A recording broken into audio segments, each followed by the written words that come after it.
ہونے والے بچے کی شکل صورت کیسی ہوگی یہ تو اللہ کے ہاتھ میں ہوتا ہے، لیکن ہونے والے بچے کی صحت ماں کے ہاتھ میں ہوتی ہے۔ حاملہ خاتون اگر غلط غذا اور غلط چیزوں کا استعمال کرتی ہے تو ہونے والے بچے کی صحت پوری زندگی کے لیے برباد ہو کر رہ جاتی ہے۔ حاملہ خاتون کے جسم میں بیٹھنے والی گرمی ماں اور ہونے والے بچے دونوں کے لیے بے حد خطرناک ثابت ہوتی ہے۔ مس کیریج کمپلیکیشنز اور ہونے والے بچے کے جسم میں کسی بھی قسم کی جسمانی مزوری کی سب سے بڑی وجہ ماں کے جسم میں بیٹھنے والی گرمی ہی ہوتی ہے۔ اس لیے اس ویڈیو میں آپ کو بتائیں گے کہ حاملہ خواتین کو گرمیوں کے موسم کے دوران کن چیزوں کا استعمال لازمی کرنا چاہیے اور کن چیزوں سے پرہیز کرنی چاہیے، بلکہ ان چیزوں کے تو پاس تک نہیں پھٹکنا چاہیے۔ تربوز بہت زیادہ ہائیڈریٹنگ ہوتا ہے اور پیاس کی شدت کو کم کرتا ہے، لیکن اس کی سب سے خاص بات یہ ہے کہ اس کی تاثیر بے حد ٹھنڈی ہوتی ہے اور یہ جسم میں بیٹھی گرمی کو کھینچ لیتا ہے۔ ساتھ میں تربوز ان تمام نیوٹرنٹ سے بھی بھرپور ہوتا ہے جس کی ضرورت ماں اور ہونے والے بچے کو ہوتی ہے۔ اس لیے حاملہ خواتین کو چاہیے کہ گرمیوں کے موسم کے دوران تربوز کا استعمال لازمی کریں، لیکن حاملہ خواتین نے تربوز کے استعمال کے دوران ایک چیز کا خاص خیال رکھنا ہے کہ آپ نے صرف تربوز کا لال حصہ ہی کھانا ہے، سفید حصہ بالکل بھی نہیں کھانا، کیونکہ اگر آپ سفید حصہ کھائیں گی تو ہونے والے بچے کی سماعت پر اس کا اثر پڑ سکتا ہے۔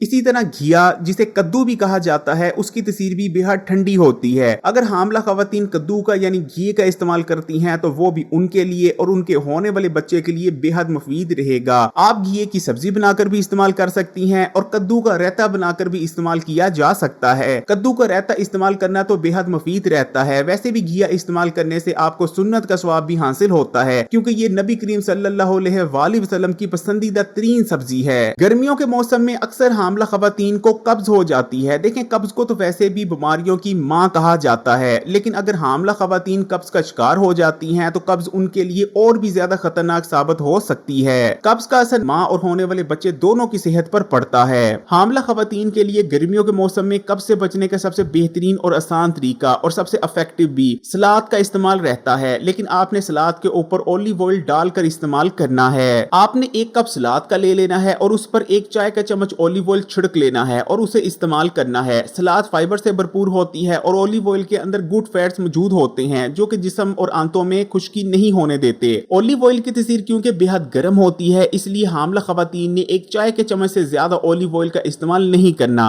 کھیرے کا استعمال بھی حاملہ خواتین کے لیے بے حد مفید ہے۔ یہ نہ صرف آپ کی باڈی کو ہائیڈریٹڈ رکھتا ہے بلکہ اس کو استعمال کرنے سے طاقتور antioxidants, vitamin C, vitamin K, potassium اور میگنیشیم بھی کافی مقدار میں حاصل ہو جاتا ہے، اور سب سے اچھی بات کہ اس کے اندر کیلوریز بھی بے حد کم پائی جاتی ہیں۔ اگر ایک آڑو کو استعمال کر لیا جائے تو نہ صرف ہونے والے بچے کا امیون سسٹم مضبوط ہوتا ہے بلکہ اس کی آنکھیں اور سکن کے لیے بھی آڑو کا استعمال بہت ہیلدی رہتا ہے۔ اسی طرح مونگی ثابت کا استعمال بھی کرتے رہنا چاہیے۔ مونگی کی تاثیر بے حد ٹھنڈی ہوتی ہے، یہ جسم میں بیٹھی ہوئی گرمی کو اٹھاتی ہے۔ اس کو استعمال کرنے سے ہائی بلڈ پریشر کو کنٹرول میں رکھنے میں مدد ملتی ہے اور پیٹ بھی صاف ہوتا ہے۔ حاملہ خواتین کو گرمیوں کے موسم میں پانی کا استعمال بھی زیادہ کرنا چاہیے، لیکن پانی آپ نے گھونٹ گھونٹ کر پینا ہے۔ گھونٹ گھونٹ کر پانی پینے سے پانی جسم کو لگتا ہے، جبکہ اگر آپ بہت تیزی سے پانی پیتے ہیں تو پانی آپ کے جسم کو لگتا بھی نہیں اور افارا پن پیدا کرنے کی وجہ بنتا ہے۔ فریج کا ٹھنڈا پانی پینے سے پرہیز کریں، کیونکہ ریسرچ میں یہ بات ثابت ہو چکی ہے کہ فریج کا ٹھنڈا پانی نہ صرف حاملہ خواتین بلکہ ان کے ہونے والے بچے کے لیے بھی نقصان دہ ہے۔ کوشش کریں کہ مٹی کا گھڑا لیں اور مٹی کے گھڑے میں پانی کو ٹھنڈا کر استعمال کریں۔ اب تو مٹی کے کولر بھی آ چکے ہیں جن کو استعمال کرنا بے حد آسان ہے۔ پودینہ استعمال کریں، پودینے کے اندر کولنگ افیکٹ ہوتا ہے، یہ باڈی کے ٹیمپریچر کو کم رکھنے میں مدد کرتا ہے۔ ناشتے میں جوں کے دلیے کو استعمال کرنے کی کوشش کریں۔ اگر آپ کے علاقے میں ناریل کا پانی ملتا ہے تو ناریل کا پانی بھی نہ صرف ماں بلکہ ہونے والے بچے کی صحت کے لیے بھی بہت بہترین ہوتا ہے۔ اب ان غذاؤں کی بات کر لیتے ہیں جس کو استعمال کرنے سے حاملہ خواتین کو پرہیز کرنی چاہیے، کیونکہ ان چیزوں کا استعمال نہ صرف ان کے لیے بلکہ ان کے ہونے والے بچے کے لیے بھی نقصان دہ ثابت ہو سکتا ہے۔ حاملہ خواتین کو فل فیٹ دودھ استعمال کرنے سے پرہیز کرنی چاہیے، کیونکہ فل فیٹ دودھ کا استعمال نہ صرف آپ کے وزن کو بڑھانے کی وجہ بنے گا بلکہ اس کو استعمال کرنے سے قبض کا شکار ہونے کے خطرات بہت زیادہ بڑھ جائیں گے۔ کوشش کریں کہ لو فیٹ یا سکیم ملک کا استعمال کیا جائے۔ اگر دودھ کے اوپر ملائی وغیرہ آئی ہے تو اس کو ہٹا کر دودھ کو استعمال کرنا چاہیے، اور اگر دودھ کے اندر آپ ایک چھوٹی الائچی یا الائچی کا پاؤڈر ڈال کر استعمال کر لیتے ہیں تو اس طرح سے نہ صرف دودھ کا ہضم ہونا بہت بہتر ہو جاتا ہے، دودھ اچھی طرح سے آپ کو ہضم ہوگا اور اچھی طرح سے آپ کے جسم کا حصہ بھی بنے گا۔